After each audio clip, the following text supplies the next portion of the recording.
How can you make money betting the 2026 NFL Draft? Well, we have Charlie Campbell on to tell us.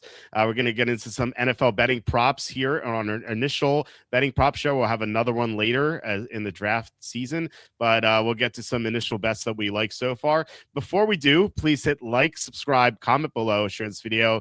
Visit the link in the description for the merch store. As always, I'm wearing something for the merch store. It is our August is Gluttony Month t-shirt. You can get that as well as everything else in the merch store. We have a 20% off sale right now, so you can go to any of these. You can get any shirt in any color you want. You can also get them in hoodie, long sleeve, women's tank top, and infant onesie. We have a lot of new stuff here. We have our mug, we have our apron, which we had before, but now we have playing cards. We have a mouse pad. We have baseball caps, multiple baseball caps.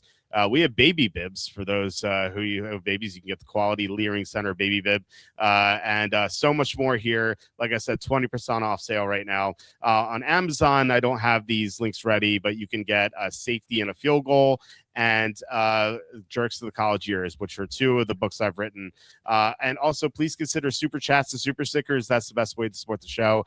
Kevin Kovac gave us $20 in super chats yesterday. Thank you so much, Kevin. As always, you are the best. And we have so many other great super chatters as well over the weeks and the months and the years that we've been on the show. I always say this, but Q1, which is until March 31st, is the low point in ad revenue. The ad rates are at their lowest because no one's advertising in the first 3 months of the year. So if you want to help us get over the poverty line, please consider super chat, super stickers. Like I said, it is the best way to support the show. All right, we are joined by Charlie Campbell, the senior NFL draft analyst at walterfootball.com, the most accurate NFL mock drafter in the known universe. Charlie, how are you? How's your draft prep going? It's going well. I'm doing well. It's an exciting draft. I even though we may not have a lot of star power at quarterback or maybe some other positions, I think it's just really wide open and a lot of these picks difficult to predict. Not like you know, some drafts are just kind of easy to predict. This one isn't at this point, but it's exciting though. I think, and I feel like we have some opportunities here, especially coming right up that final week of the draft, or maybe we'll be on to some things that'll help us out. So I'm optimistic on all fronts. So you said this one's tougher to predict. Why is it tougher than previous ones? Well, I just think that there's a lot of variety and direction teams could go in the top 10 at this point. So certain years, when you kind of knew, like say 2 years ago, that you were going to have quarterbacks 1, 2, and 3, and then you knew there, like Minnesota was going to be targeting one. You knew, Denver was going to be targeting one. So the kind of narrows things down. And then when you have that kind of standard kind of set motion of teams left with that, then it kind of, I think, makes the other kind of early picks easier to project, because who are the top talents, what those teams could need on their roster, who's going to be available, kind of more so with the quarterbacks kind of occupying these spots. So then I think it made the other kind of 5, 6 picks in the top 12, 13 easier to predict, which I think makes the rest of the first round kind of easier to predict. So this year, I think there's a lot of teams could go a variety of ways in the top 10, starting right at, right inside the top 5 after Mendoza. So yeah, I think so. I think it's just more challenging this year because of that. It makes sense. Yeah, we only know one pick for sure. I think we might have a decent idea on who number 2 is, but that's still up in the air as well. And there could be some trades after that. I suspect that we've seen Arizona trade down for 3 before. We could see Arizona trade down for 3 again, and that'll go into the draft prop discussion that we will be getting into.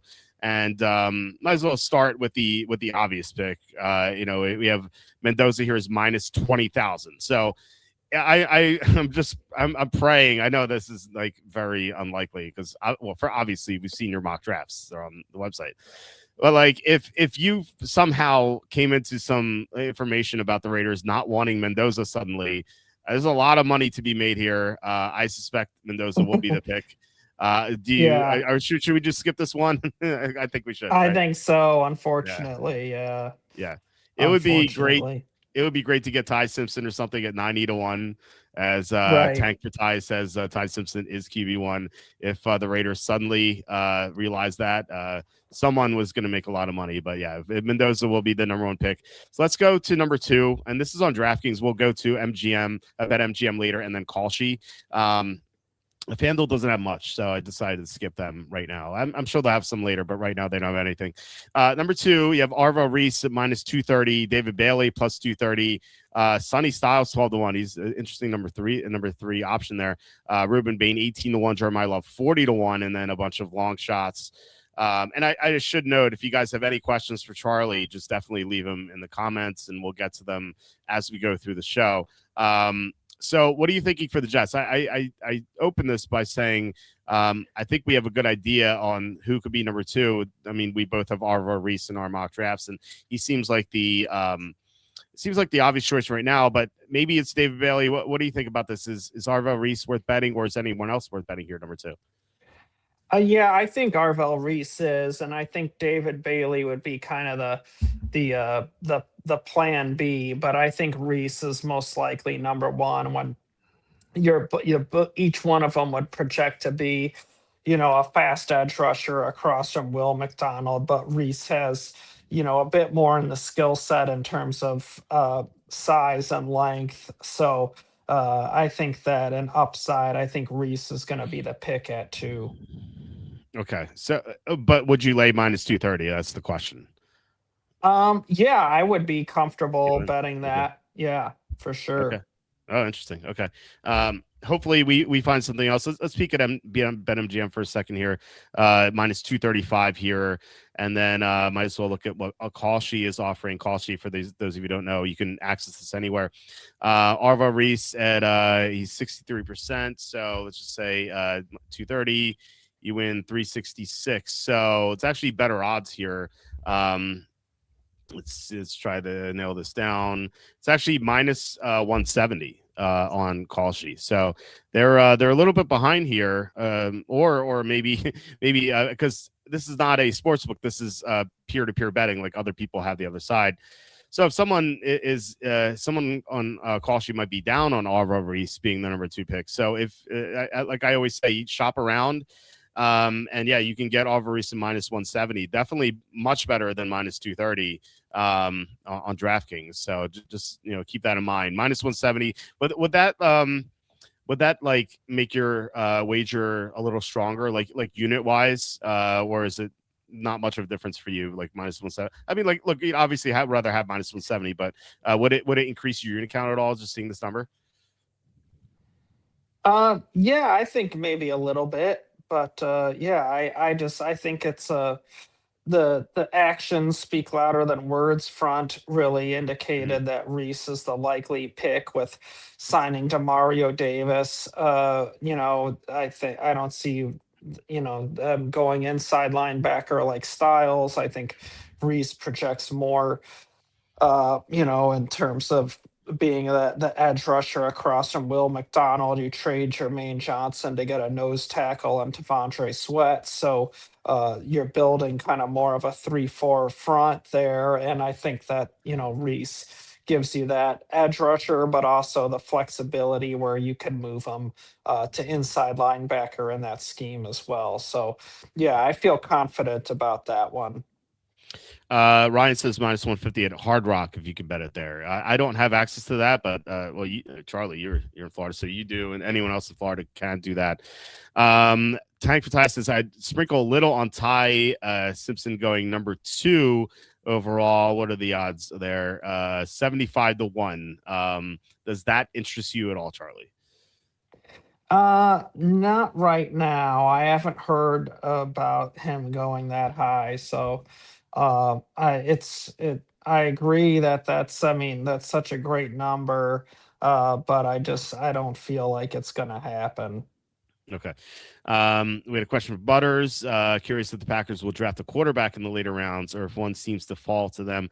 I don't think Riddler, as we call him, is going to win games if Love continues to be injury prone. I agree with that, the sentiment about Riddler. I thought Carson Wentz might go there, but he re-signed with Minnesota. So the options for a good backup are decreasing.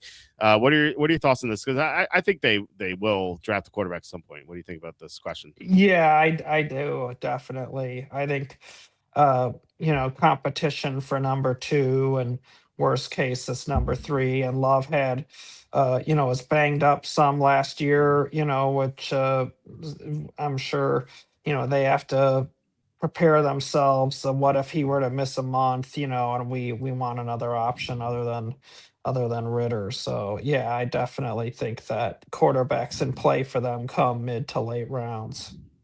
Okay. Well, let's go to number three, which I think is much more interesting here. We have David Bailey's the favorite at plus 255. I know he's sharp better who bet no on David Bailey on call sheet. I don't think it was a big bet, but I know this guy, and that was like one of the only positions he had in the NFL draft so far was no David Bailey, which I thought was interesting. Francis Mauigoa is plus 330. Arva Reese plus 370.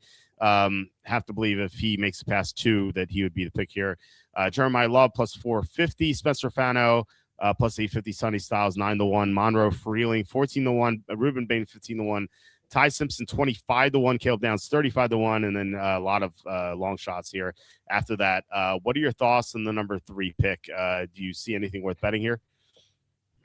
The two that I would be interested in would be betting Mauigoa and Fano, just because you have good odds. I know people at Arizona. We as we talked about at Combine that Fano has fans there, so I definitely think those two would be ones I'd consider. I'm sure the Cardinals would love to trade out and trade down, but in the top three, that's in the top 10, it's difficult. Top five, even more difficult, and top three, extra difficult.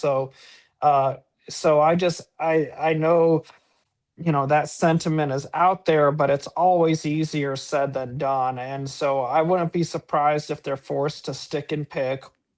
In terms of scheme fit, I don't think Bailey is it's kind of a bit redundant with some of the players they have, and Josh Sweat just had a nice season for Arizona as well in his first year there. So but they definitely need right tackle, offensive line help, very important. And so I could definitely see them looking at those two, Malagoa and Fano, if they're forced to stick and pick. I can't remember who it was. It's a known NFL draft analyst, not one of these idiots on Twitter, but like someone who's on TV and I think respected. I don't want to say it's Daniel Jeremiah. I think it was. I can't remember who it was. But they said that Fano was like concerned some teams, and they thought he was more of a guard and he might fall to the 20s. Did you hear anything like that about him? Just because that was pretty recent. I think I heard it like a few days ago. Well, so we just had a hot press go up today where I surveyed sources at different teams as to who would be the first offensive lineman drafted. And it was three teams said Fano, and three teams said Malagoa. No one said uh, Freeling or Proctor or any of the other guys. And then after I got it done and written and posted and everything, a source came in late and said Malagoa. So in total, we have 7 votes, and it was almost 50-50. But now with the late one, slightly into Malagoa. So a lot of teams still think Fano is the top offensive lineman in the draft. That he's the cleanest in terms of just skill set and what he did on tape and projecting to the draft. So I think we're in that time of year where, the combine stuff kind of gets inflated a bit, and then it's going to kind of settle back down when we get closer to the draft. But Fano, I know he's interviewed well. He's a great kid, has some tape of inconsistency at some points and dominance at others. But I think that he uh, will go top 20. I would be surprised if he slid out of the top 20, especially when you consider the amount of offensive line needy teams that Mhm. are in that range. You obviously we have the Cardinals here, but he could go to the Giants, the Browns, maybe Kansas City. Definitely Miami needs offensive line help. I think you could even consider, Baltimore. The Lions have a huge hole at left tackle right now. They could flip Penny Sewell to the left side and draft a right tackle like Fano. It would be a possibility. So yeah, I think there's a lot of different options there. And I think those two guys are viewed as safe prospects, and I don't see them sliding out of too far. Okay. Yeah, I've just from your reports, it does sound to be that way. But some people are like they're just down on this tackle class, which I don't really quite Yeah. understand. So yeah, I don't know. I guess people will always have the different opinions, but I'll And trust the what. length Yeah, good. issue, like I think the length issue and the media kind of blows it up after the combine, but teams knew that these guys, some of these guys were short-armed guys. Like going into the combine, I mean, the scouts have been seeing them for years in person. Some of them get measured at junior days, which are just kind of happening now for, say, for the 2027 draft. So some of these guys are already getting measured, and having this stuff prepared for the preseason watch list that the Mhm. teams share through National Football Scouting and Blesto. And so they teams knew even during the fall, saying, yeah, Malagoa might need to move inside the guard because his arms look kind of short. So this stuff wasn't a big shocker to them. I think it was more shocking to the media and the fans who are playing a bit catch up on that kind of stuff. But they've been seeing them for years, so it's nothing that earth shattering to them. It's that's interesting. It's like from your experience, I mean, covering the draft for so long, like, has that ever like really shocked the team, where like they like a prospect and they're like, oh no, his arms are a little short, now we can't draft him? Like, does that ever happen, or is it or rarely, or like what happens No, there? I've never heard that. Like,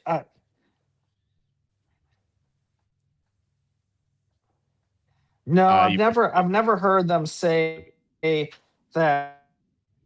Uh, I've never heard them say that. Oh, we're because of the combine armament, we're not gonna go high on that guy. Like that kind of thing. mhm, Um, so every year when it does get brought up, because there's always some quality players who have that consideration. And I know some guys have said, well, yeah, well, I remember when I was in Houston, we had Eric Winston who had short arms, and he was a really good tackle for us for a long time. So they can always cite an example of a guy who had a good career with a similar, shortcoming. So yeah, I don't. Charlie, you're breaking up a little bit there. um I don't know if I'm sure it's gonna be temporary. Butter says tight end seems like a prime candidate for Oh Miami. yeah, Go ahead. I You're don't. good. I didn't. What's that? Go ahead. Yeah, so we'll try to get those connection issues resolved. Tight end seems like a prime candidate for Miami. Could continue to run options plays with Malik or Achan, or tight end to grind out possible low scoring wins. actually, like I thought Greg Dulcich played really well for the Dolphins at the end of the year, and I think like I kind of joked about this the other night, but I think that like as it stands now, and we'll see what the Dolphins do in the draft as far as receiver is concerned. But like right now, there we go. Right now, There. like Greg Dulcich at this point, I think could catch like 100 passes. I'm not even joking. Like there's no receiver in Miami. So I think like receiver is the bigger need for Miami. Well, frankly, everything's a big need for Miami at this point, except for quarterback and uh running back. That's it, right? Like their number one receiver is Theo Wees Jr. Like that can't stand. I know Theo Wees like actually had a couple good games at the end of the year, but like they really need receiver help. So like if they don't upgrade it because they have so many needs, then Dulcich is someone to target in fantasy for sure. Charlie, you're back. It Yeah, looks I like don't know better what's connection going there. on here. Yeah. Yeah, Sorry, I don't know what's happening. yeah. Yeah, better connection there. Tom says hello. The information super highway is giving Charlie a hard time here. Yeah, I mean, well, it's trying to prevent Charlie from giving out this great draft betting advice. But luckily we have a different connection now, so it looks like we're good. Yeah, alligator is munching on his router, something like that. But we're back. Looks like we're back. So, did you want to talk about what you were saying before? What was the last point you're making about the arm length for the Yeah, I tackles? yeah, just that, teams I've never heard them refer to the combine measurement as as kind of the reason why they wouldn't take a guy.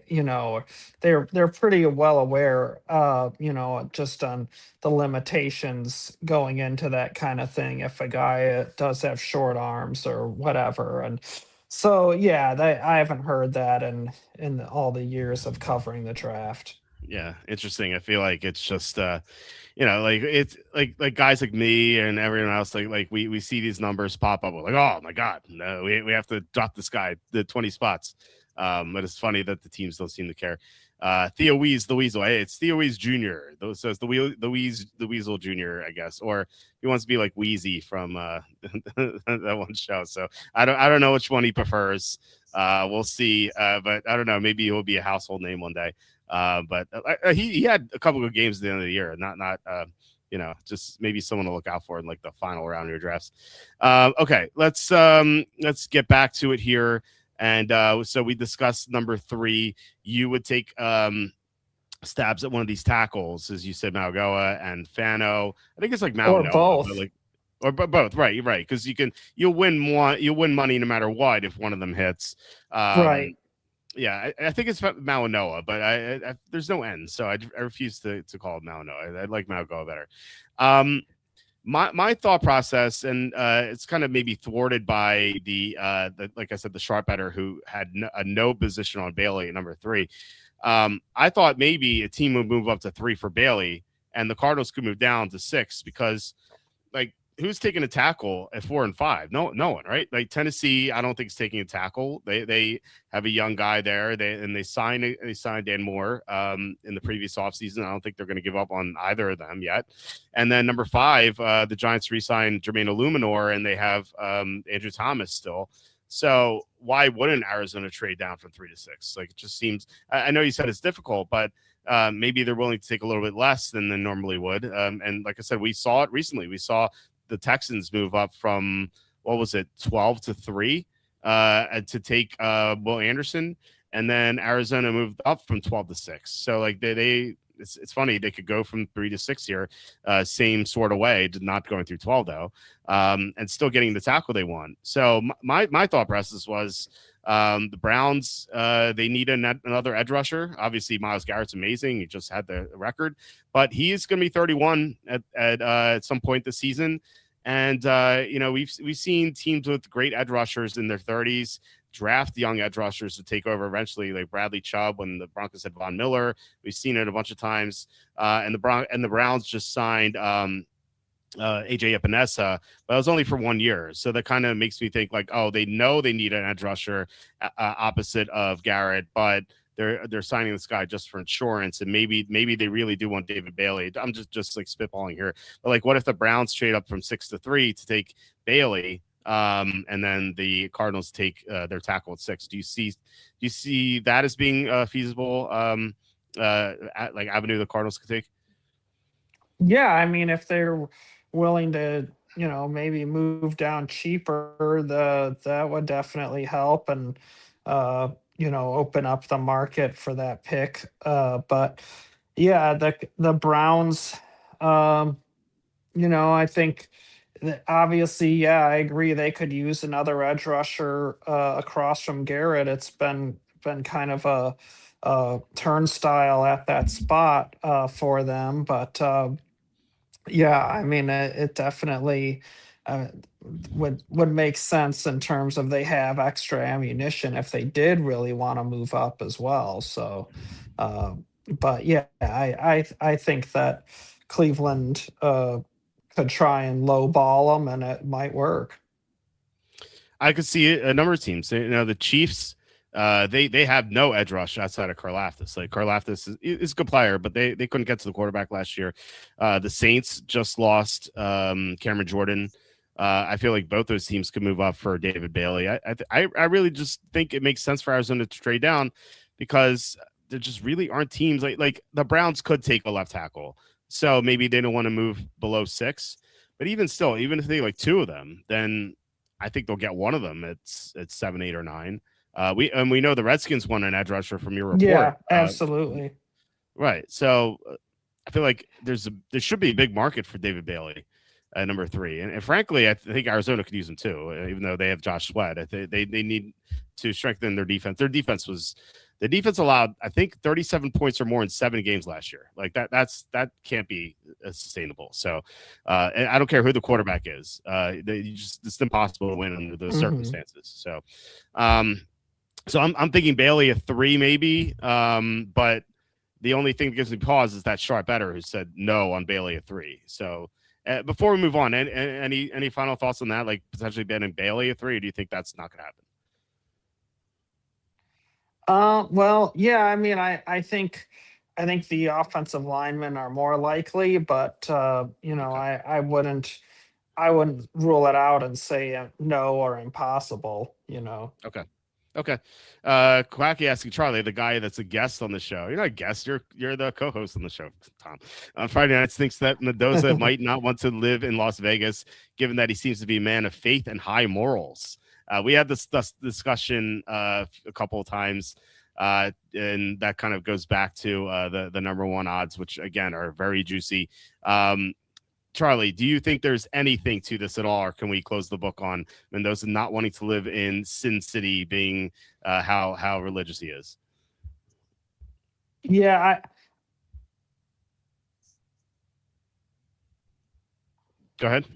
yeah, I don't think that that's going to be I don't think that'll be a roadblock for him. I mean, there is a lot of Mormons out there as well, so I think he has that there's areas you can go to avoid the Sin City nature of Vegas, and he's also from South Florida, which is a big party area.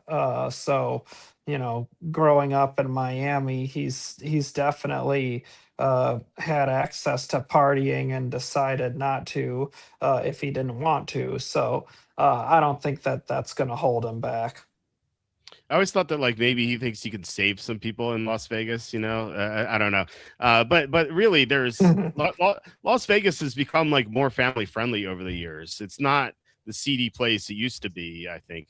And on top of that, now you have casinos everywhere. So like you're not free from this. Right. If you like, there's a casino right around the corner from my house. I don't even live in the city of Philadelphia. I'm in the suburbs. Like, there's a casino. I could drive to a casino in 5 minutes. So it's everywhere. So I don't think it's going to be an issue for Mendoza. I would like for it to be, just because there might be, well, not might, there's definitely a lot of money to be made if you know that Mendoza is not going to go to the Raiders. But sadly, I think that will be the case, and we'll have to just have a boring number one pick.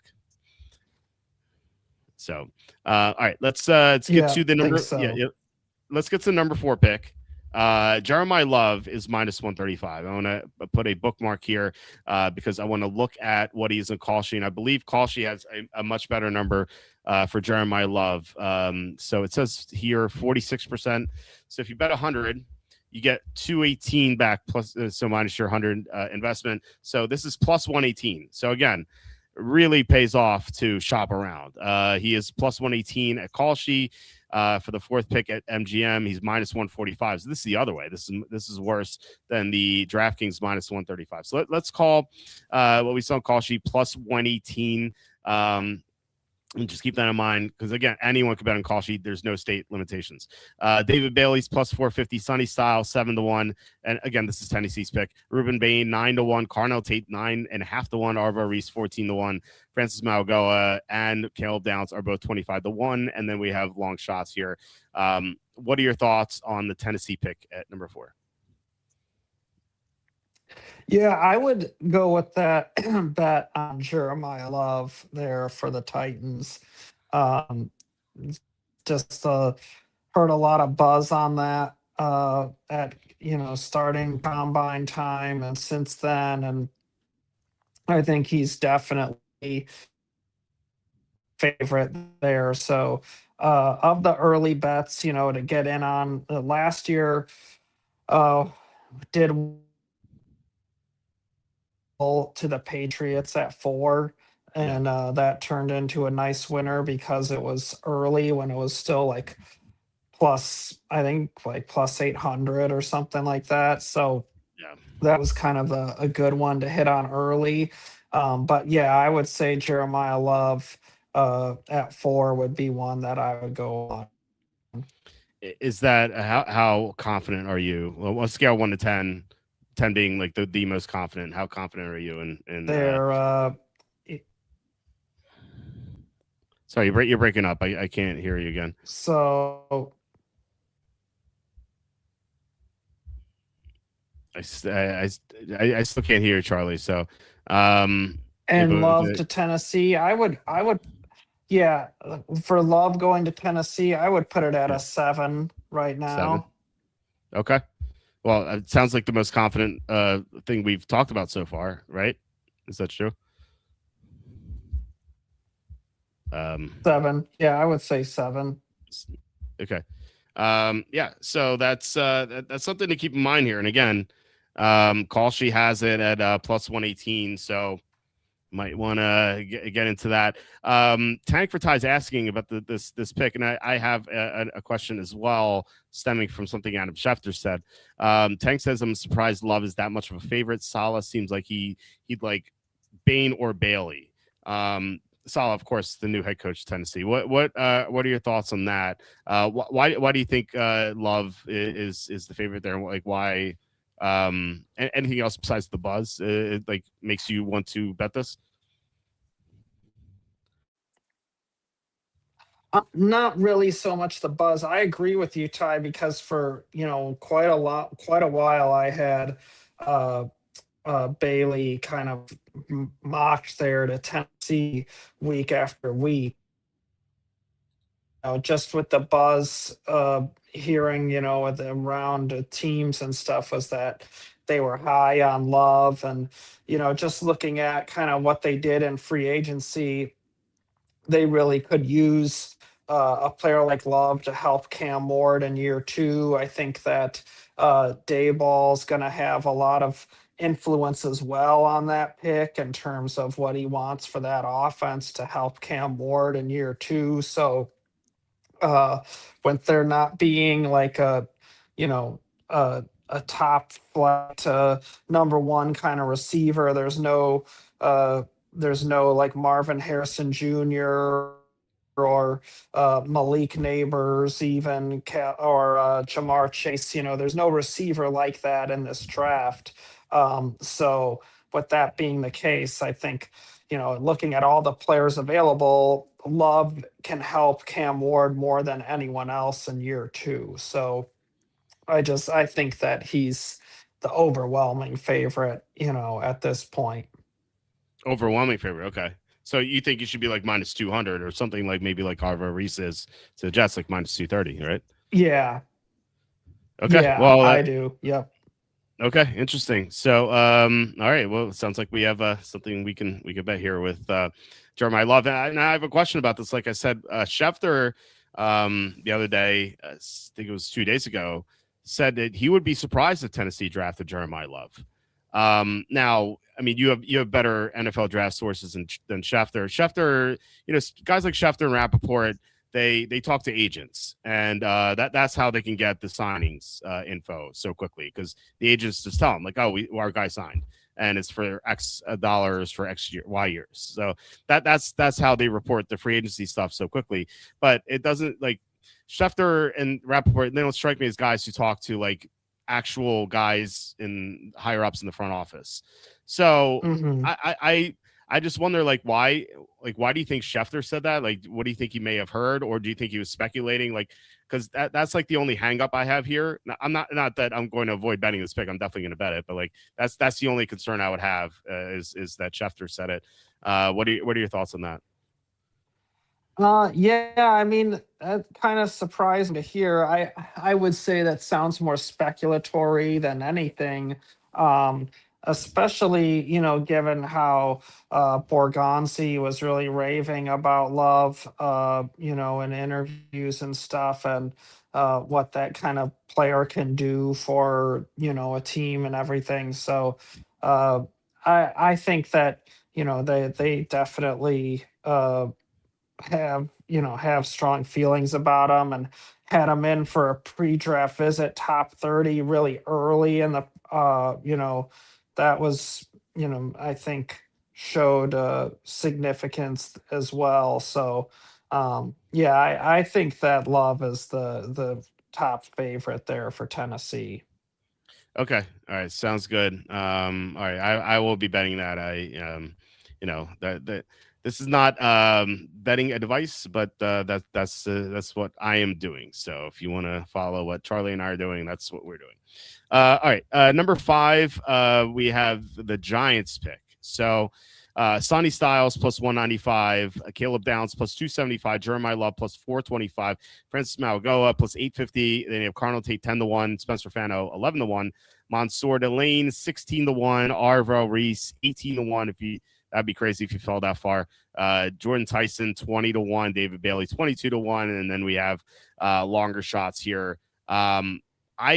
I suspect I know what you're going to say about this, and if you don't mention it, I will. What are your thoughts here as far as betting the Giants pick at number five?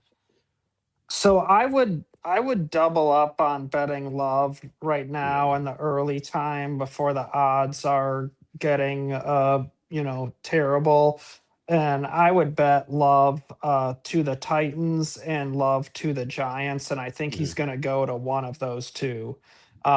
So yeah, I would bet Jeremiah Love to both of those teams, because you'll turn a profit.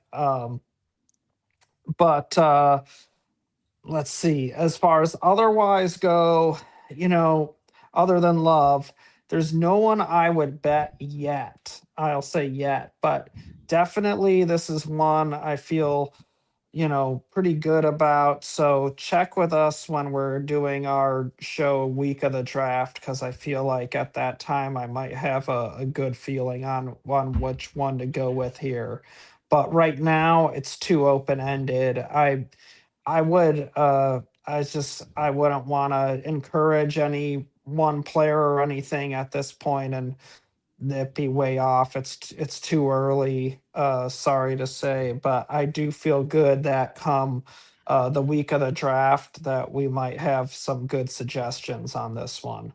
Yeah, that's again, we're going to have much stronger opinions the week of the draft. I mean, Right. teams are still making their draft boards, right? I mean, they don't even know, right? Yeah, I mean they're right now, they're in pro day circuit. You got pre-draft visits going on in March and April, and then you'll have the organizational draft meetings in April, where the coaches get involved, and that really can change things for teams.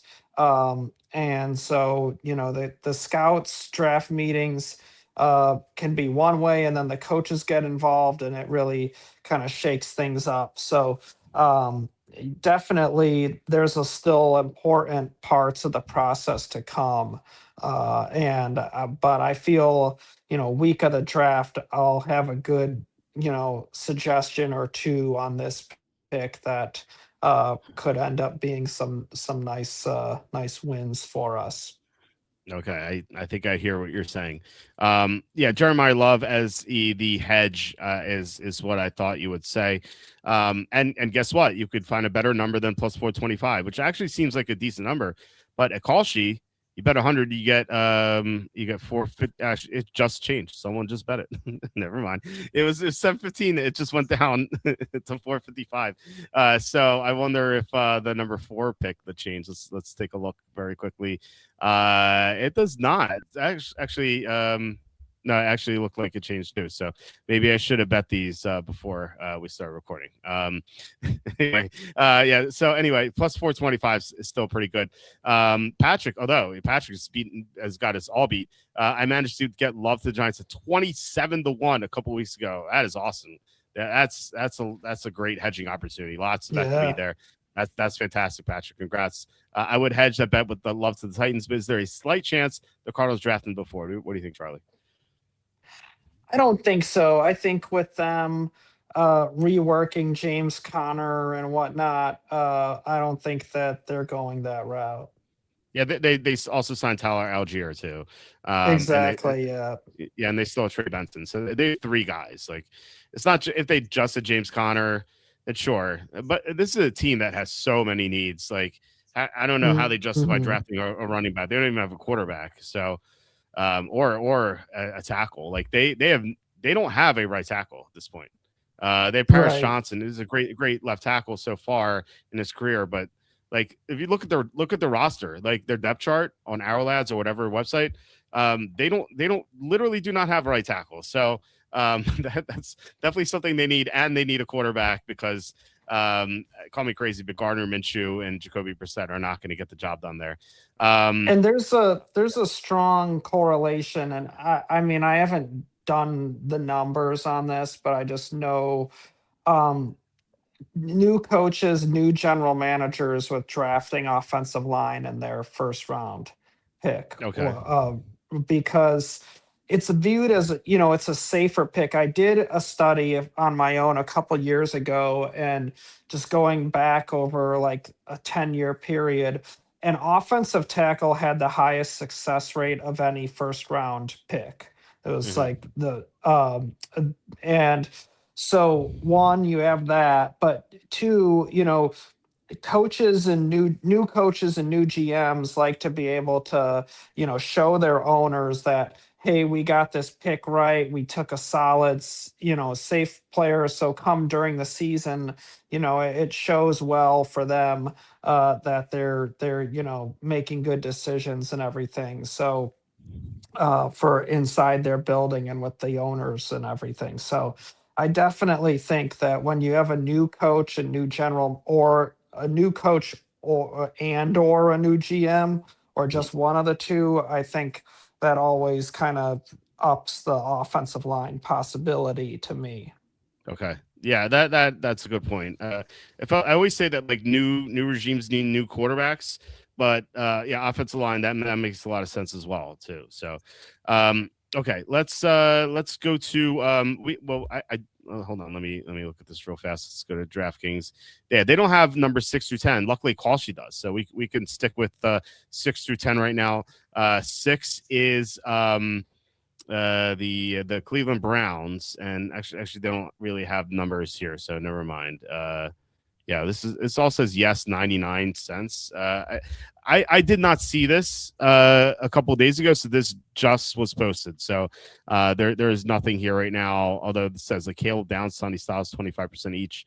Number 8. Yeah, there's just no betting volume. Yeah, there's like it just literally says new. So they probably just posted this today, so no one has bet this yet. Hypothetically, because we don't have odds on this, do you feel strongly about any of the 6 through 10? So were you saying something?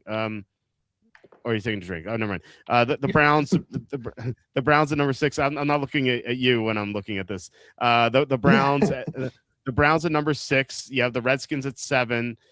You have the Saints at 8. You have the Chiefs at 9, and you have the Bengals at 10.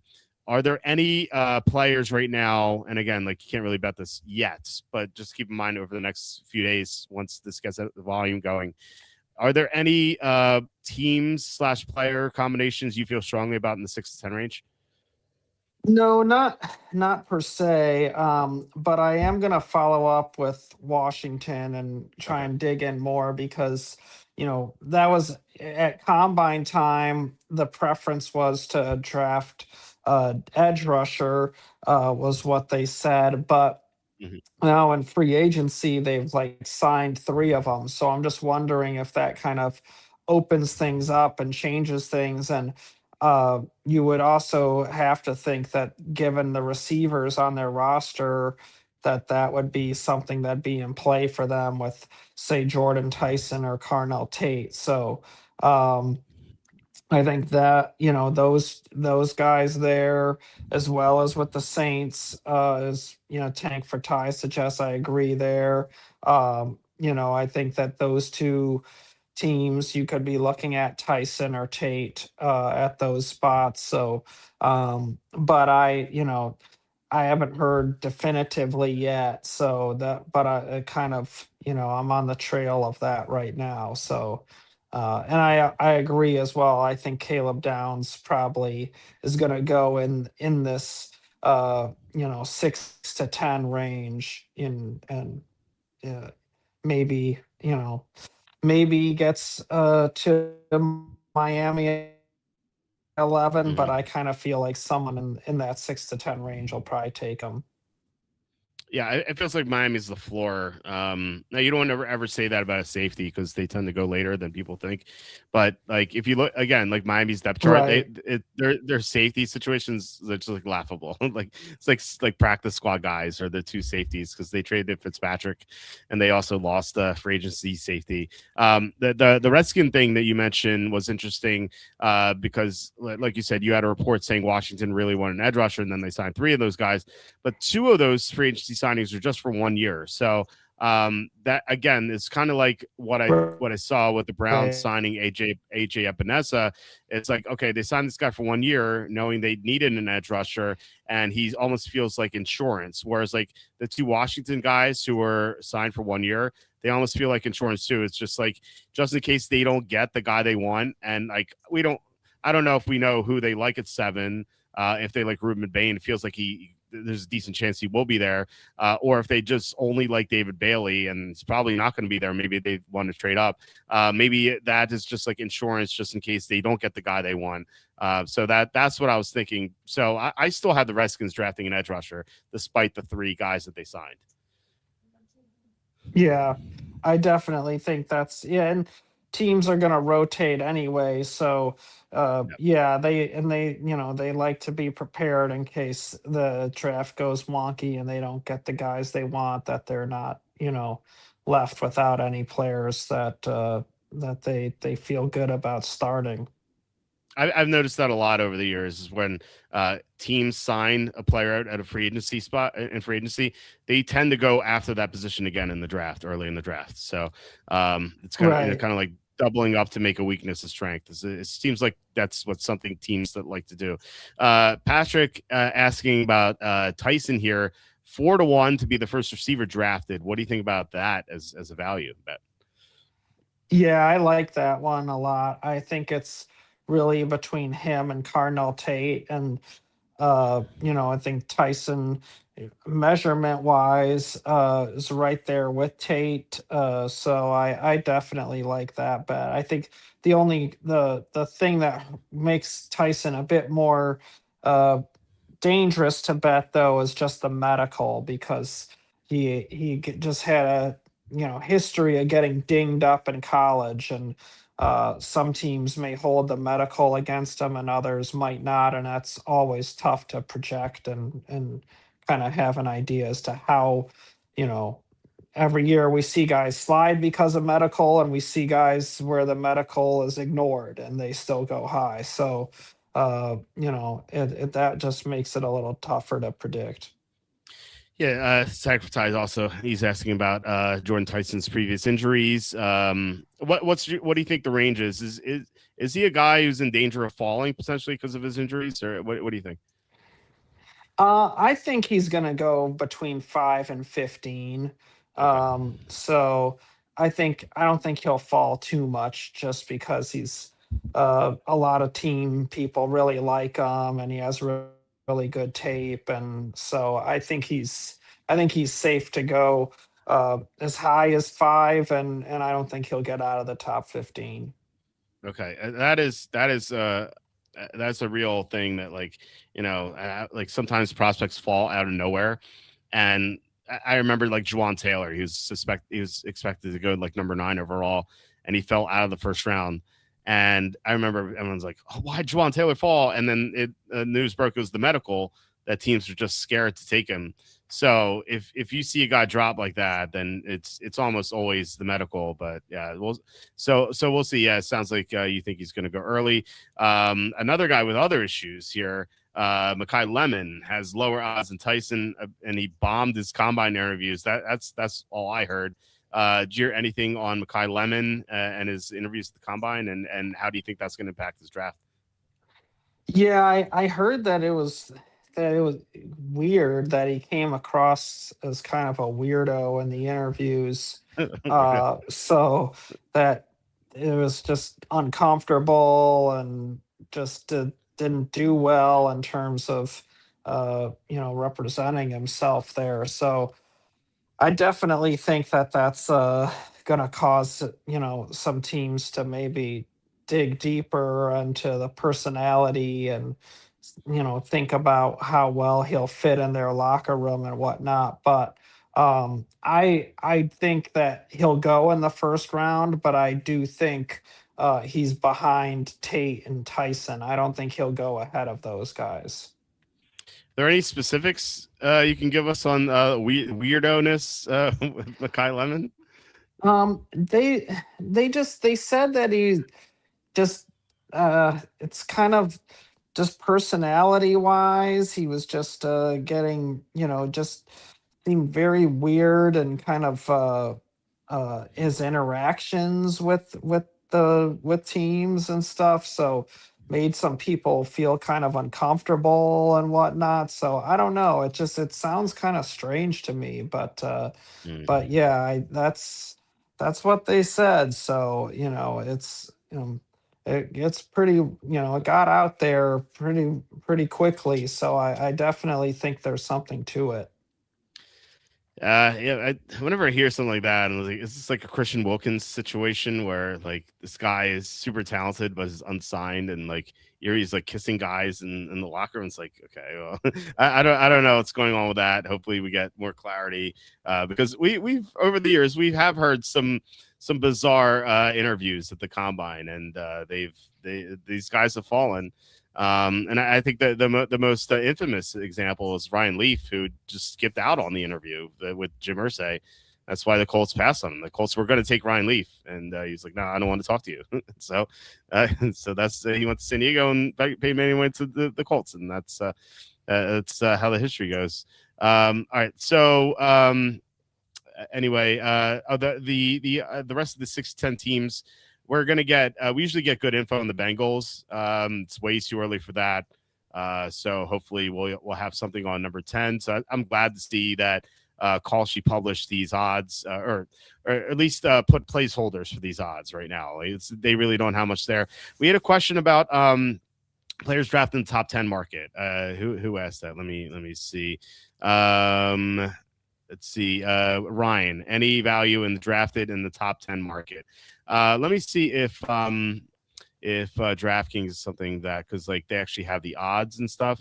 Let's see, players drafted by. Well, we have this as well. We can get to that in a second, but it doesn't look like that's here. So, all right, we'll stick with call sheet right now. So, we have a bunch of guys, players drafted in the top 10. We can skip out on Mendoza, Arva Reese is like there's like you want to bet, see if you put in 1,000, you can win $11 for Alvaro Reese. So if you want to go nuts, let's go nuts. The Sonny Styles also terrible odds. Jeremiah Love with terrible odds, and then we start to get a little interesting at Carnell Tate. So if you put 100 down, you can win $17. Maybe that's not that interesting. Ruben Bain, David Bailey, super high. I want to look at guys who are 57 cents. Here you go, 57 cents. Mansour Delane. He is plus 176 or no, it's not even. No, it's not plus 176. Never mind. It's about minus 130 to go in the top 10. I don't know about Chambliss is listed here. If you want to bet on Chambliss, you can go ahead. So there's Monroe Freeling. Peter Woods is that looks like a good number. That's plus 317 for Peter Woods. Caden Proctor, it's a good number there if you like him there. Kenyon Sadiq, the top tight end in the draft. Vega Awane, Christian Miller, Jordan Tyson. You talk about Jordan Tyson. If you think he's going to go top 10, he's plus 300 here. Makai Lemon, similar numbers. There's Kedrick Falk, Denzel Boston, who just had a good pro day. Cassius Howell, Casey Concepcion. Simpson, talk about Simpson before. If you like Simpson, he's plus 567 to go top 10. Caleb Lamu is, let's see, he's plus 670. And then they have a bunch of no names. Diego Pavia for some reason. Dylan Thieneman, and then Kay McDonald. Anyone here stand out to you? Fano here is about what, minus 140-ish. Anyone stand out to you here as bettable for in the top 10 market? Yeah, I like the Jordan Tyson one. Okay. I like that one of the ones, but yeah, I think Peter Woods and Jordan Tyson stood out to me as being ones that I would like. Peter Woods, that is interesting, but it feels like he's like limited in where he can go, whereas I Right. feel like Jordan Tyson could go 7 to the Redskins, actually 6 to the Browns, even 8 to the Saints and 9 to the Chiefs. Like all those are possibilities. Whereas, like, where do you think Peter Woods could go? Like he could definitely go to the Bengals at 10, but outside of that, Yeah, I would. like you know what I mean? Yeah, I could see potentially the Chiefs at 9, Mhm. just in terms of building up the defensive line. And Chris Jones is aging and he's expensive. So, uh, and three techniques are hard to find, Yeah. disruptive and, three techniques. So, I could see where they could draft them and pair them together. And then in a year or two, when they move on from Chris Jones and they have the replacement there ready to go. So I would say Chiefs and then definitely like you said Bengals. Um Otherwise I agree. The only other one I might throw in there would be the Giants at 5, just Okay. because they could use a three technique to go with Dexter Lawrence, but they have so many resources already put into that defensive line and front seven. I'm a little skeptical that they would go back to that well, with a tackle like Woods or linebacker like Sonny Styles. I know that's kind of the favorite there right now, but it just feels a bit gluttonous for a team that needs help at other spots and has a second year quarterback, who you're really needing to save some jobs there if you're Joe Shane and among others. So I just think that that pick could probably be more inclined to helping Jackson Dart, rather than going back to the defensive line or front seven. But not impossible. But yeah, Peter Woods and Jordan Tyson would be kind of the two that I like the most as far as in terms of getting good odds to go in there.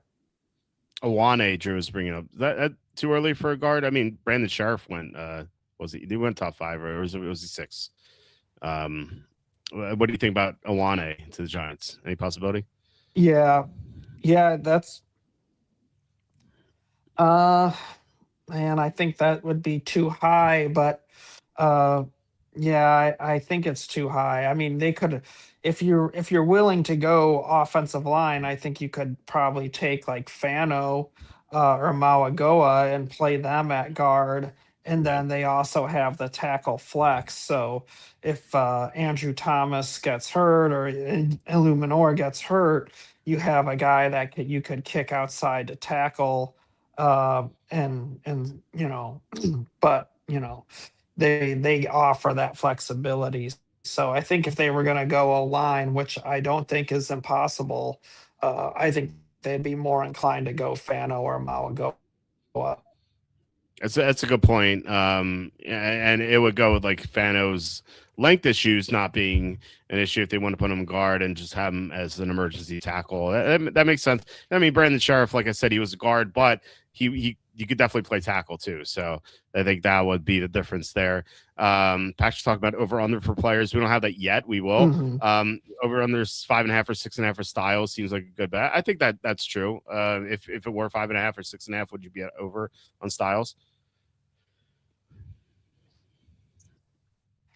Yeah, Charlie, I would you would be? go Yeah, with the over yeah, myself, just because. Yeah, I would do the over on that. yeah.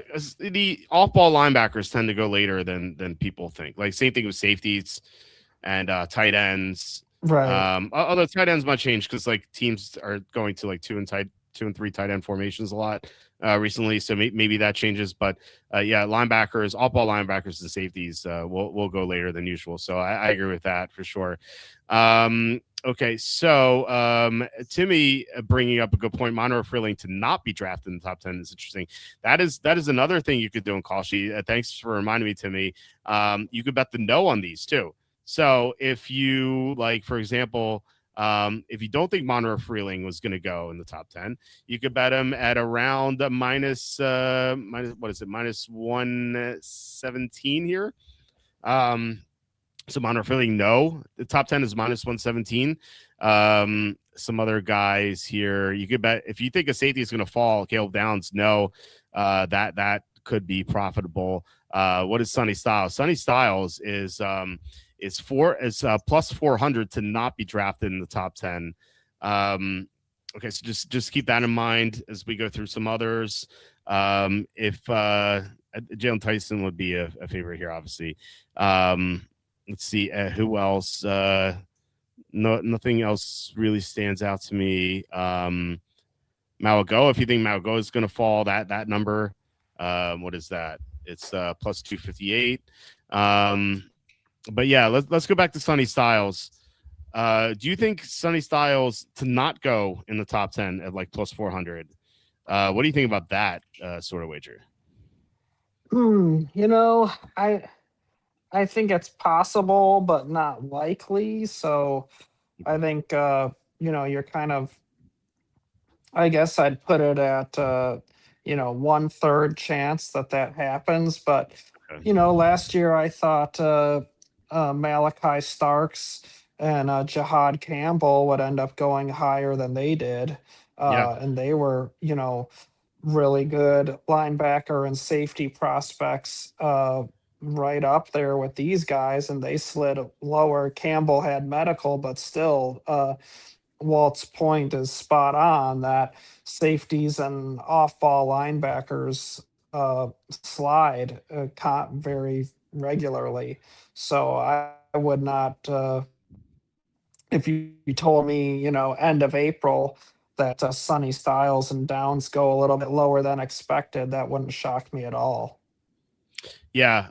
Well, you said you'd give it a 1 in 3 chance that he'd fall, but it's plus 400. So even if that's true, even if he's 67% to go in the top 10, you're still getting good value at plus 400. So I mean, maybe it's not good value. It is a little bit of Hmm. value, I should say. Dom says just subscribes to the site. Thank you, Dom. Yeah, he's referring to the ad-free version that we have the site. I think I can speak for anyone who's tried it. It is super fast. Like we get complaints sometimes, people saying, "Oh, your site's too slow, with too many ads," and it's a necessary evil. We have to have them because we have bills to pay and stuff, and it is expensive to host a site and to have so many expenses. But if you $7.99 a month, you get no ads. It's super fast. It will never crash. It is the best viewing experience possible. It is great. So if you guys really want to help us out, just subscribing to the premium version. And we have a couple of other bonuses there as well. Like we have a betting contest only for premium subs. We have a feature during the season for the injury reports in an Excel format that it's like it's not a regular injury report. It's chronicles each team at each position throughout the whole year when players return and get injured and stuff like that. So so if you guys, like I said, if you really want to help us out, that's the best way to do it. Okay. So Drew says Love No has crazy good odds, which I suspect you will not like this. Jeremiah Love plus 670 to not go top 10, although you think he's going to go top 5, so you would not bet this, correct? Charlie, I think we lost Charlie again because he's not moving. So Charlie thinks he recommended betting Love to go 4 and 5. So I would be shocked if he liked this. Even if we're like, it says plus 670, if we're like 1370, I still don't think Charlie would like it. So maybe Charlie will hop on here in a second or so. I hate to go to the other page, like going here, just because I can't see if Charlie pops on again. So looks like Charlie might be coming back. Let's see here. I don't know. Let's see. Is Charlie back? No, not yet. Okay, let's go to DraftKings and look at first team selection by position. So, like, we have Ravens, offensive line is the favorite there. Charlie, are you on? If you hear me, oh, there we go. We have you on again. I think maybe I hear something. Are you there? Oh, you're moving again. Okay, or maybe not. Yeah. It's starting. Good? Yeah, now it's coming. Yeah, now it's coming back. I don't know what's going on tonight. This is crazy. Yeah. Yeah, that's weird. You would not like to bet the no on Jeremiah Love to knock on the top 10, right? Just touching that briefly. Yeah, I wouldn't bet that. Yeah. Okay. All right. Let's look at when I'm not gonna like. Yeah, I think he's going top 10 for sure. Yeah, and like I said, you like him top 5 even. So these are first position drafted player. We hit some of these last year. I think we had good info on Arizona taking a defensive lineman. I think we had Pittsburgh taking a defensive lineman too, if I remember correctly. We have the Ravens offensive line is favored, then receiver. We have Steelers receivers favored, and then offensive lineman. And then let's go to the AFC South as well. We'll cover 2 divisions at a time. Houston offensive line is heavily favored, minus 160, then defensive line plus 180. Indianapolis linebacker is the favorite, but not, it's plus 250 linebacker and defensive line. The Colts don't even have a first round pick, so this is a second round, so it's tough to gauge. And then Jaguars defensive line plus 150. They also don't have a first round pick because they traded it for Travis Hunter. Does anything here for the AFC North and the NFC South? I'm not sure why the Bengals aren't here or the Browns. Does anything stand out to you here with these 5 picks?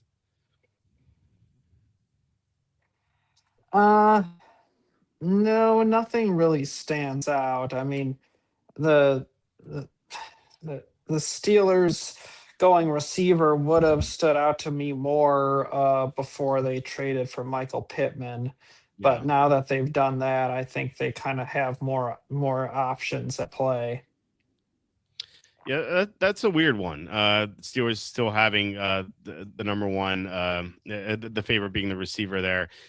Because they got Pittman. I have them taking Vega Wane in my mock draft, so offensive lineman plus 185 would make sense there. Nothing stands out to me, especially with these 2 teams, the Colts and Jaguars, not having first round picks. Actually, a lot of teams don't have first round picks this year. The Bills, the Bills right now, cornerback and defensive line are the 2 favorites. Patriots, defensive line / edge minus 105, which is interesting because they really need offensive line, which is plus 240. And if they don't trade for AJ Brown, plus 340 for receiver. And then to close out the AFC, we have Broncos plus 235 linebacker. I believe you reported something about that at the combine, although the Broncos traded their first round pick anyway. So this is, again, tough to gauge in the second round. Chiefs offensive lineman is plus 275, defensive line plus 275, and receivers plus 330. Receiver plus 330 is kind of interesting, but and then we have the Chargers plus 110 for defensive line, offensive lines plus 155. What do you think about the AFC East and AFC West as far as first position drafted? Yeah, the Patriots one looks intriguing to me as far as offensive line and wide receiver.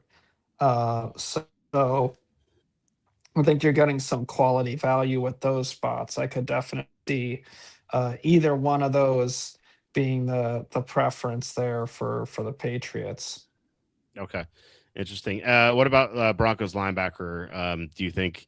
I'm asking just because you report, and now they're drafting the second round. Do you still think it's worth betting, or do you think it's worth looking into? Yeah, it's so hard when they're picking that late to kind of really think of who's going to be there, and there could be a run on linebackers in the second round and then they end up going another route. So I wouldn't I think linebacker is the preference. I just think they're picking too late, or I wouldn't bet it. Okay. All right.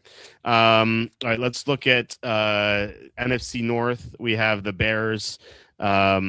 To go defensive line is minus 155. Offensive line plus 500. So, and then cornerback plus 500 and a bunch of other positions on defense. Lions offensive line is minus 175. Defense line is 2-1. Another report of yours said that the Lions like Keldrick Falk.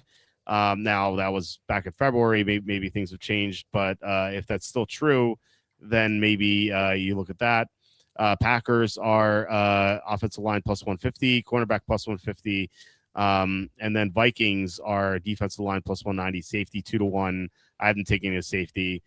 We have a full division here. So any thoughts on the NFC North teams?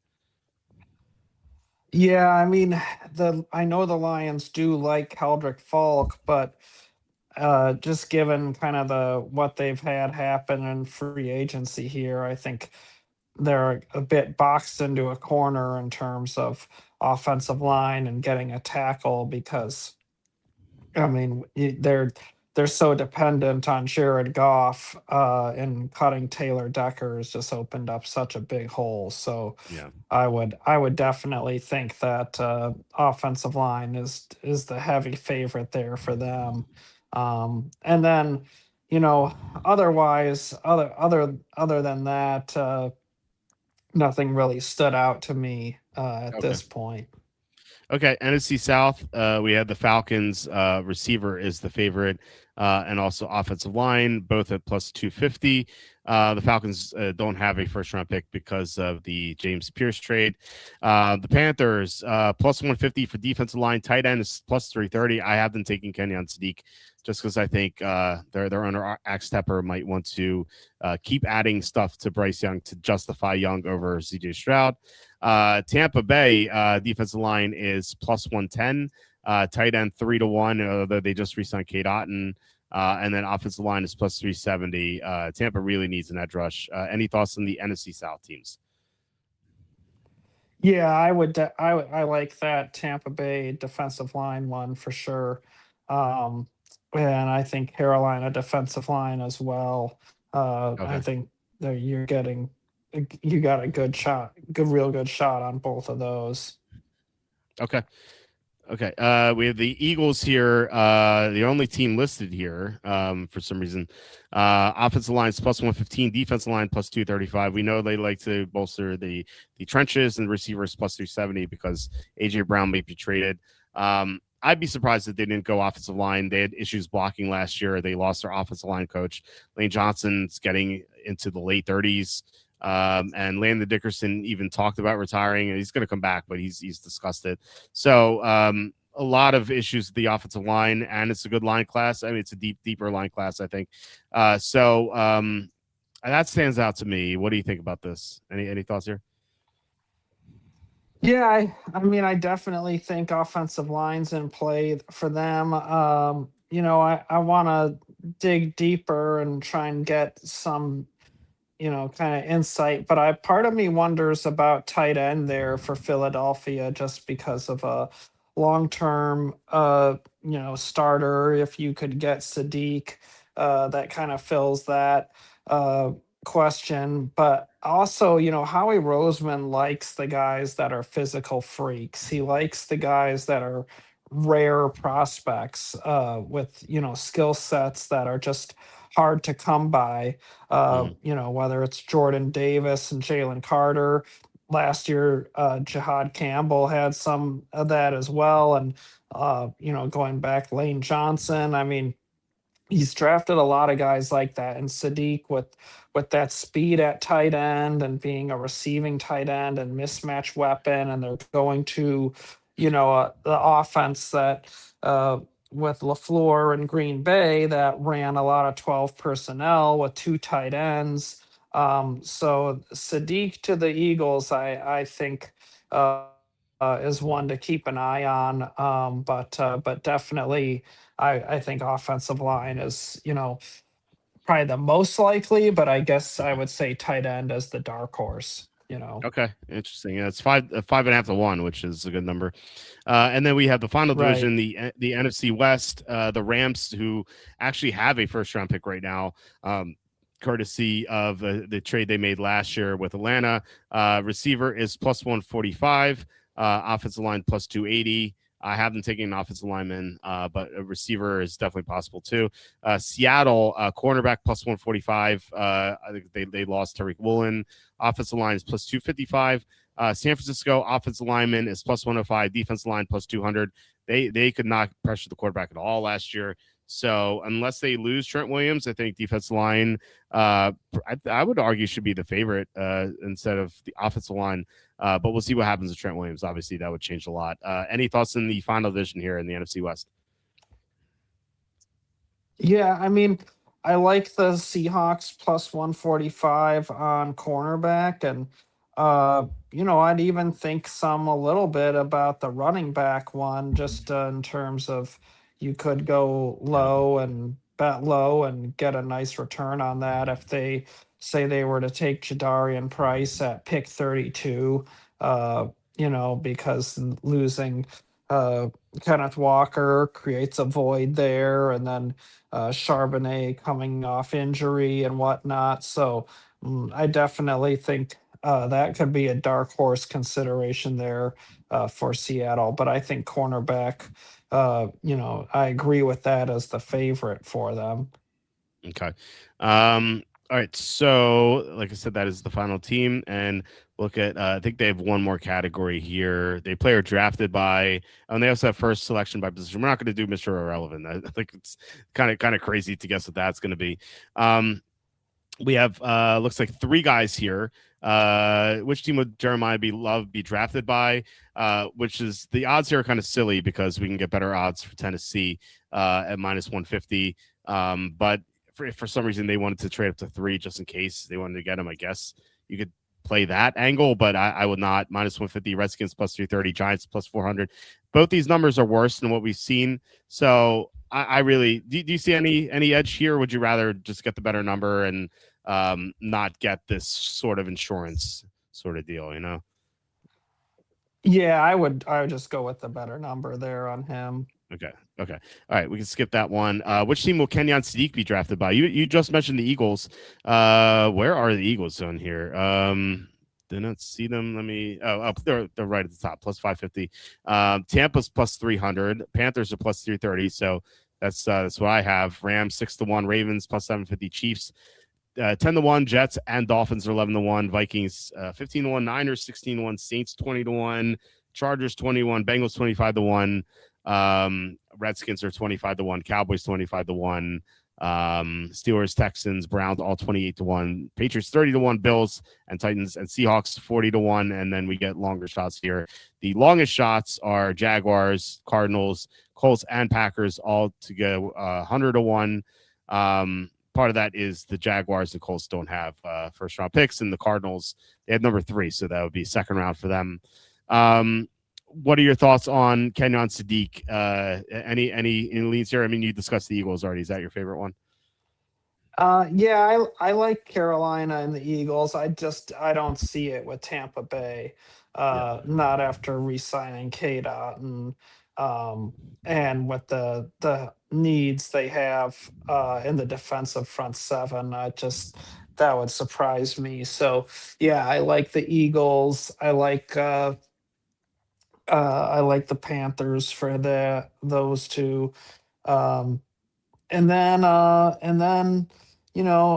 want to dig into it more, but part of me would wonder a little bit about the Saints as well, and Okay. kind of just given that you have a rookie quarterback who's uh you know in Kellen Moore, come that system uses a lot of double tight ends as well. So you give your young quarterback a mismatch weapon in Sadiq. So yeah, I think that it's tough to project this far out. We're still kind of Yeah. working our way through it, but you know they signed Noah Fant is more of a backup, but Jawan Johnson had a decent year for him, but I don't think that that's enough where they would turn down Sadiq if they fell in love with him. Oh yeah. And you could argue that he's he's kind of the most special receiving mismatch guy in this draft, more so than the top wide receivers. So that's another dark horse one there. But I do like probably the Panthers and Eagles the most. Yeah, I don't see Juwan Johnson precluding the Saints from drafting Kenyon Sadiq. Definitely not. Even he had a Right, great year, but exactly. still, yeah, it's not going to happen. Like the Bears drafted Loveland when they already had Cole Kmet, so that could certainly happen. Exactly. Saints, yeah, Saints seem like a good number 20 to 1, but we'll see. Hopefully, we get better info, and we will be revisiting this in about a month. And then Ty Simpson Right, is the just like last one. the Raiders. Yeah, right. Yeah, Um, yeah, just like piggyback the Raiders taking Bowers after, yeah. Michael Mayer. So, teams love to run 12 personnel. It's very difficult on Hmm. defenses. Yeah. So uh yeah. Yeah. Patrick saying Sadiq top 10. He is what is he here? He's plus 285. Does that interest you at all? Sadiq at plus 285, top 10. It might, yeah, in the when we follow up, but yeah, that could interest me as well. Okay. All right. Last guy we'll talk about here, Ty Simpson. As Ty pointed out, the Jets and the Cardinals are both favored to take him plus 140. And then you have longer shots. It's Rams plus 425, Steelers plus 475. I will mention someone came out who said it. Todd McShay came out. And by the way, Todd McShay, it seems like he's gotten smarter ever since he's left ESPN. Not a coincidence. He said that the Steelers were kind of out on Ty Simpson and they liked Carson Beck more. I think that's what he said. If you want to believe him, don't take this one. Browns are plus 650, Bucks 14 to 1, Dolphins 15 to 1, Panthers 15 to 1, Vikings just 17 to 1. Then we have a big leap to the Colts at 28 to 1, Lions 30 to 1, Cowboys 40, and Falcons 40 as well. Broncos 45 to 1, Eagles and Texans 50 to 1. And then longer shots here. The biggest dogs to take him are the Chiefs and the Bears at 151. What are your thoughts on Ty Simpson being drafted here? Yeah, I mean, I like the one to the Cardinals. I feel like that's the most likely team to draft him. I know people there like him. And obviously with that situation, Jacoby Brissett is not the long-term starter. He's a bridge guy, and Minshew as well. So I definitely think he's a real candidate there. Good scheme fit for LaFleur as well. I could totally see where they kind of mirrored what the Giants did last year by taking another. top talent high in the first round and then moving up from that second round pick to get the quarterback. And if you do that, it doesn't really preclude you from taking one next year as well. Right. So because basically you and your second round pick is what you started out with the investment and the guys. So definitely I like the Cardinals the most. To me, I'm not a big believer in the Jets because if you're the Jets and say you're if you liked him enough to take him at 15 or that second first round pick or 16, sorry, 15 is the Bucks, but yeah, if you liked Yeah. him enough to take him at 16, uh you would just take him at 2 because if you view him as a top 20 talent and a top 20 pick, you're not going to risk someone else taking him, or trading up because it's easier to trade at that point in the draft to say the Bucks or the Ravens or the Rams who are always open to deal. Mhm. And so I don't see it with the Jets. I think if they liked him enough to take him at there, you would just take him at 2, and just is no buzz for them to take a quarterback that high.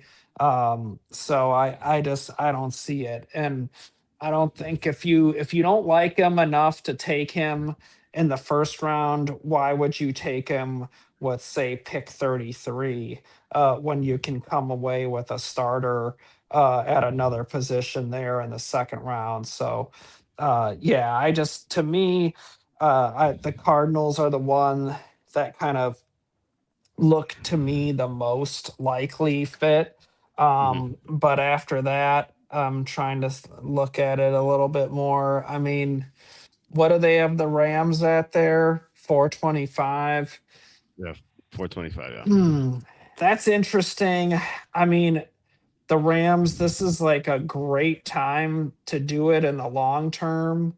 In terms of you you have a loaded roster. You can say to Stafford, well, we didn't just trust filling that number one cornerback to some rookie slappy, even a first round pick. We went out and got a guy who has Super Bowl experience and playoff experience and Trent McDuffie. And so that's our number one corner. And we've built up the rest of the roster. And there's still a lot of good young talent on that roster. And you think of Aaron Rodgers, he won a Super Bowl in Green Bay, won the Super Bowl with him in their fifth year after Mhm. he sat behind Favre. So thinking teams do think of the long-term future. And I do remember hearing um, that Sean McVay loved Bo Nix a couple years ago, and he would, if he had gotten to the Rams, that was something they were considering. So Okay. I don't think they're immune to thinking of, well, we got to think of the long term as well. So I do like the Cardinals one more, but um, the Rams, I kind of would say would be a dark horse there. Okay, that's interesting. The thing you mentioned with the Jets, like if they were going to take him at 2, why would they take him at 16? Or if they like him enough, then they wouldn't let him fall. That's actually what the other New York team did, where the Giants had, I believe, 6 and 17, and they ended up taking Daniel Jones at 6, even though a lot of people thought he'd Exactly. be, yeah, they thought he'd be available at 17. And then you mentioned the Cardinals. If they traded up from 34 to whatever 20s, late teens, and they end up taking Ty Simpson, they can still take another quarterback. We saw them take a quarterback at 10 and then draft a quarterback at 1. So there's Exactly. right, there's precedent for this. So yeah, I if they think he's a good fit, then why not take a shot? I mean, that's what the Giants did last year, Jackson Dart, and so far so good. We'll see if the injuries stop happening, but Right. when he's been healthy, he's been great. So yeah, I think it's worth it. Just take a shot on him, and yeah. So the Cardinals, I don't think they should take him at 3. but trading up for 34, I think would be the right move for them. So we have one more section here to go through. First selected by position. There are only 3 guys here. So first corner, first offensive lineman, and first receiver. So I think we touched on first receiver already. So let's do that one first. Carnell Tates minus 280, Jordan Tyson plus 275. Someone said 4-1. I forget who said it. If you said it, please let us know which sportsbook has Tyson as 4-1.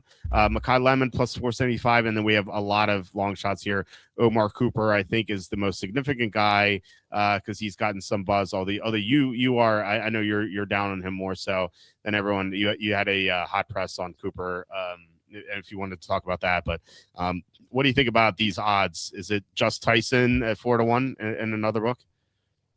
Yeah, I mean, that's the one that I would be most interested in.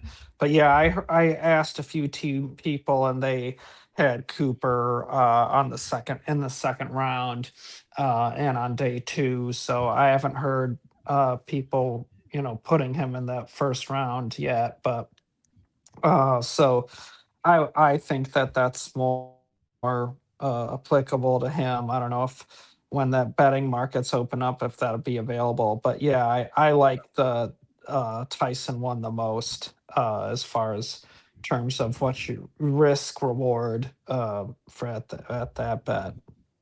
Yeah, Patrick saying BetMGM has Tyson 4-1. Here it is, plus 400 here for Jordan Tyson. So yeah, I would say to shop around. These odds are so different, and it's not just NFL draft.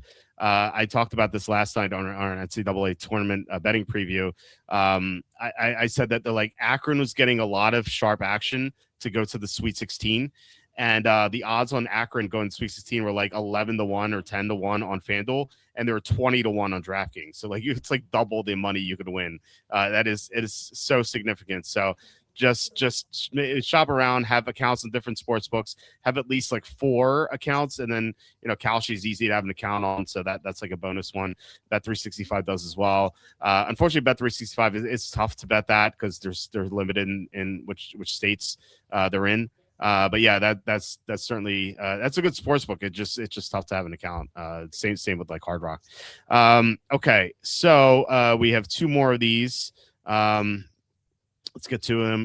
The first cornerback taken, Mansour Delane minus 450, and we'll check BetMGM. I don't know if they have this position, but we had Jamard McCoy plus 290 with the he's coming up the torn ACL, and then long shots here: Avion Terrell 22-1, D'Angelo Pons 50-1, Cisse 55-1, Colton Hood 60-1. Real quick, I want to see if they have cornerback. I did not see it at first glance. No, first cornerback here. Let's see if the odds are different. No, the lane is still 450. However, McCoy's 300 instead of 290. So marginal difference, not that significant. So what are your thoughts on first cornerback chosen? Nothing I would play. I think that's Delane. So just the safest, most well-rounded one. So I think it's going to be him. Okay. Yeah, not minus 450 is not very exciting. First offensive lineman selected. It will look at BetMGM as well. Monroe Freeling and Francis Mauigoa, both plus 110. And then Fano, as I have a feeling that you like him at plus 650.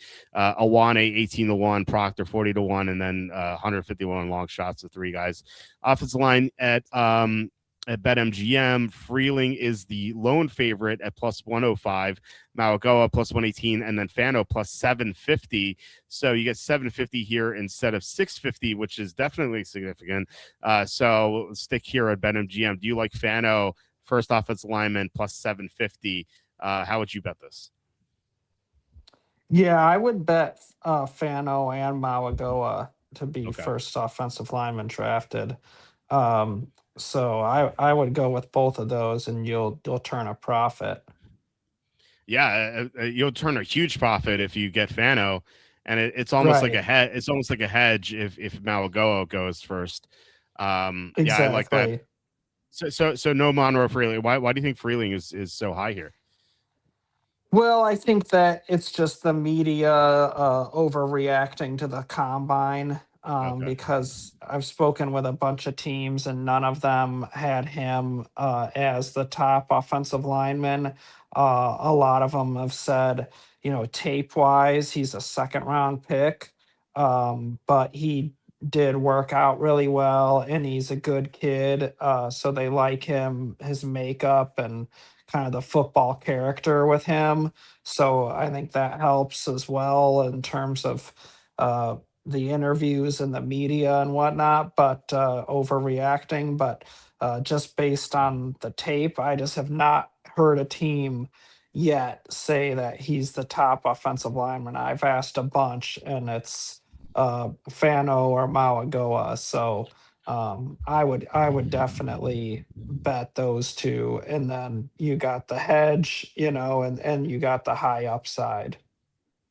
Yeah, you could even play it as like 2 units on Malgo or 3 units on Malgo and then 1 unit on Fano. So Fano, yeah, yeah. you could play it that way. We had a question here: Rams first to be quarterback at 12-1 on MGM. So this is a significant line. Just because we just saw Simpson to go to the Rams is plus 425, right? So 12-1 here, it would have to be Simpson unless like they shock everyone and take Carson Beck or something. Yeah. But I mean, either way, like you're getting a quarterback here at 12-1 for the Rams. Is that something you consider betting here? I'd consider it, but I'd wait until we're closer to the draft and just try Okay. and see if more buzz comes out about them doing a lot of work on Ty Simpson. And then if you hear that, then maybe it'd be worth it. But right now, I feel like it's a bit risky to throw down on that one. Okay. It's crazy. Denzel Boston isn't listed. Sportsbooks know something. League doesn't. League may be down on him, and he refused to run his 40. He didn't run his 40 as pro day, but I know he had a really great 3 cone time for what it's worth. Have you heard anything on Denzel Boston? Because yeah, we haven't seen anything on him. Like he wasn't even listed there, so that's kind of shocking. What do you think? Yeah, I think he's kind of on the bubble of the first and second round, but he's Okay. got good tape. And I heard the pro day workout wasn't good and impressive. And I've also heard he's going on a lot of top 30 visits. Okay. So I think, that's another, indicator as well. So I think he stands a good shot of going late first. But then if he slips out of the first, he goes early second. Is that a positive or negative that he's going on to so many top 30s? Because on one hand, you might think it's a good thing, but on the other hand, it's like, do you think it might be possible that teams are like, is there something wrong with this guy? Maybe we should check him out. Is it like Yeah. necessarily good? Go ahead. Yeah. Yeah, but I haven't heard anything about him being a bad guy or teammate or worker.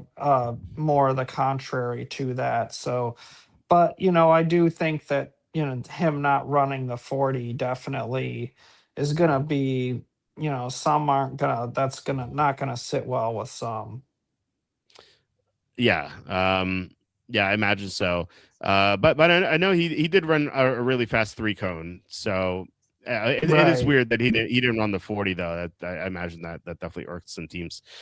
Um, okay, number of offensive linemen drafted in the first round will be great over. I think if it's 5.5.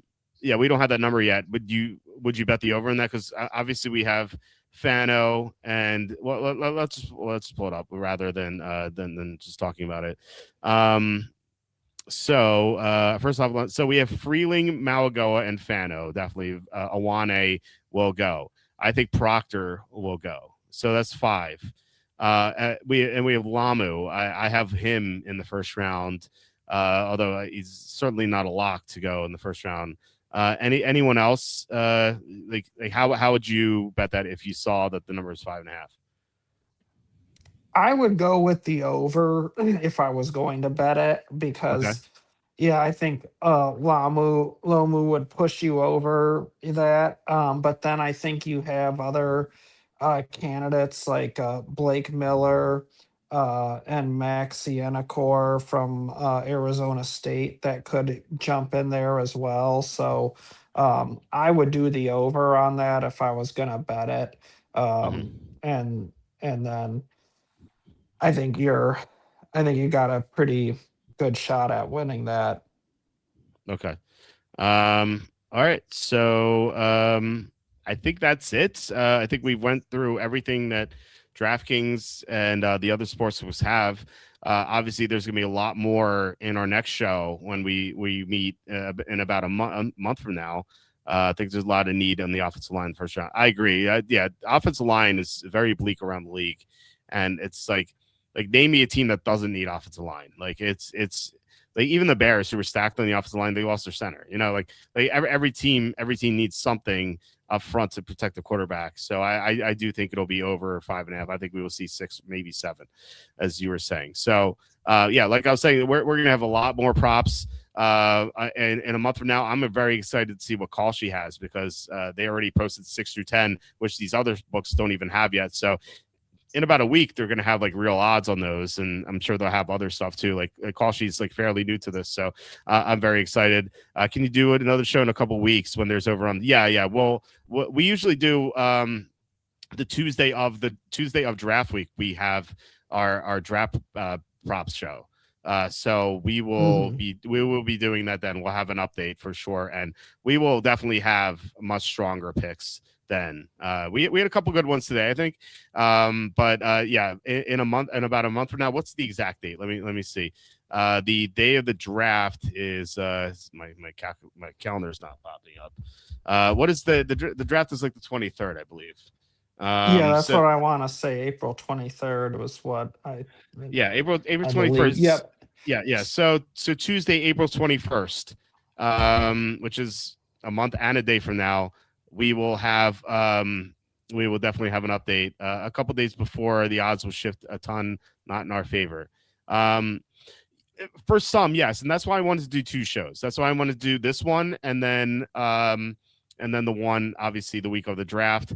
And look, if Charlie texts me, best values a few weeks before. Look, if stuff comes out and Charlie texts me that he likes a few things, maybe I don't know if your availability, Charlie, but maybe we'll have a second out of 3 shows just to be able to do that. But if nothing pops up, then we might as well wait. So we'll just play by ear. But it could be possible that we'll have three prop betting shows for the draft. So NFL draft. Can't wait. It's hard to believe. A month and a week, a month and a day, I should say, is pretty crazy.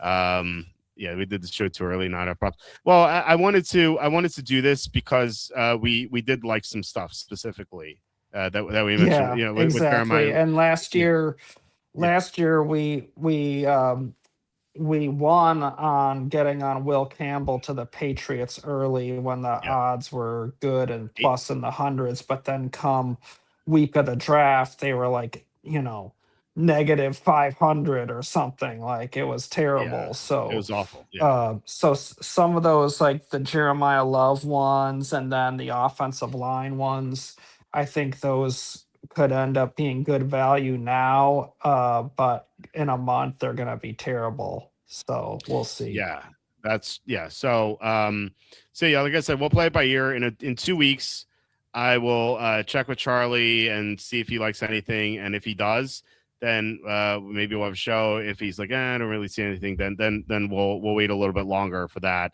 But yeah, the sports books will have some new stuff in a couple weeks anyway. So and we'll learn some stuff. But just keep in mind though that Patrick, you're right about the draft odds or the prop odds being worse the week of the draft.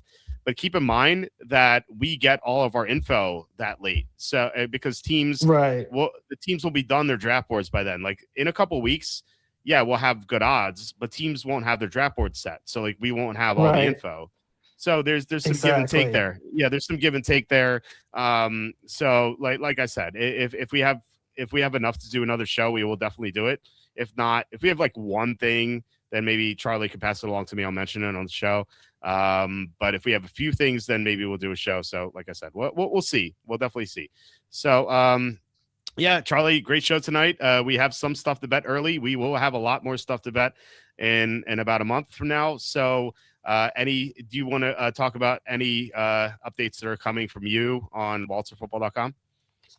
Yeah, well, of course, every Monday up to draft week, my mocks getting updated every Monday, and of course, position rankings and scouting reports consistently going up and getting updated. Our position review series has started.